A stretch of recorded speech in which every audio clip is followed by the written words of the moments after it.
Despite prolonged conflict, the front lines in Ukraine remain largely static. My question is, do you foresee any diplomatic breakthrough, or will the conflict slide into a frozen war? I just want to use the new term frozen war. Well, thank you, Mr. Kanchan. You talked about a diplomatic breakthrough here. The only diplomatic breakthrough between Russia and Ukraine war that's been lasting for the last 3.5 years would be when Ankara chose to sit both parties down and the prisoner swap exchange had happened, which happened last month. But let me give you what happened even last night. Escalation of missile and drone attacks had taken place. Russia launched a heavy barrage across Ukraine, especially Kharkiv, with at least 2 civilians killed and widespread infrastructure damage. Let me make sure you also take to note this infrastructure that's been damaged in Ukraine. Much of the NATO leadership, especially Italy, is playing a key role in rebuilding and reconstruction of Ukraine post the war with Ukraine and Russia.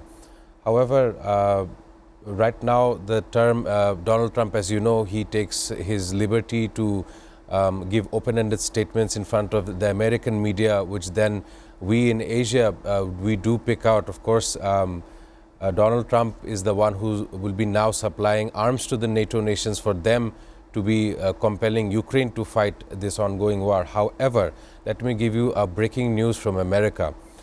The House Speaker Mike Johnson breaks away from Trump with other Republican forces and calls upon the Department of Justice to release all there is on the Epstein case files. Of course, Republicans are pressuring the administration to move forward for further transparency, as even Donald Trump had been mentioned in this scandalous event. As per you, I was just doing an imagination of a huge campus, huge canvas that a whole nation has been destroyed. Is it because of the ineffective activities by the United Nations, or the influence of Israel, or the strong influence and control of United States? This question for our international affairs commentator Shamsul Alam Pantho.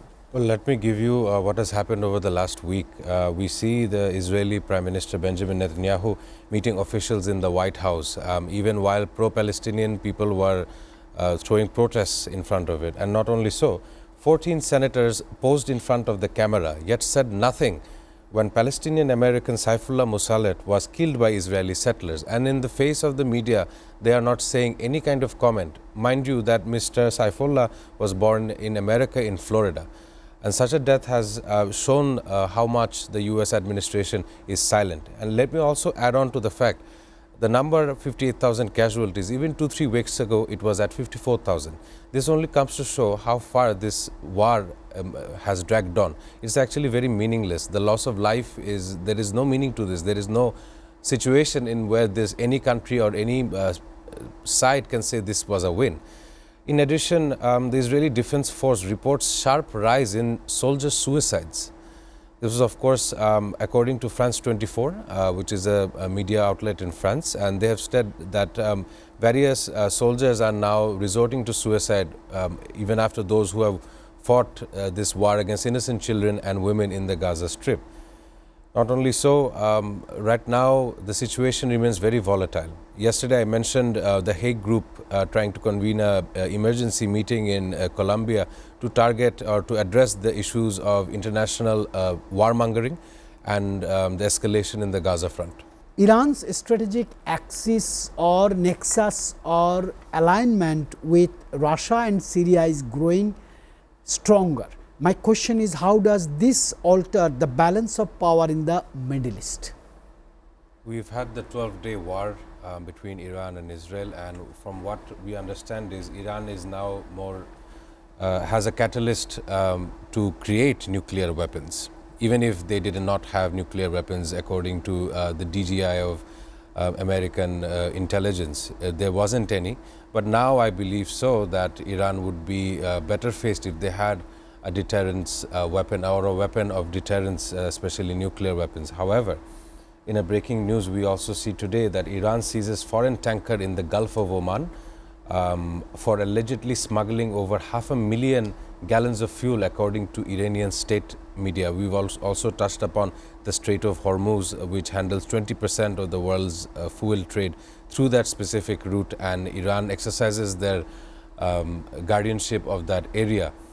And as per your question, the regional alliances it has, Iran is taking backup of China, is taking backup of Russia, both which are at a trade war with the United States. So it's fair to say that at this moment the Iranian leadership has voices in its own country that want the leadership to stay.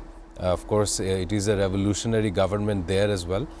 And right now the Ayatollah seems had released a khutbah as well, saying they would want to terminate Donald Trump as well. And news says that Iran is increasing its support to its proxies, Yes. like Houthi, Hezbollah, Hamas, Hamas, and yes. Iraqi militias, Syrian militias.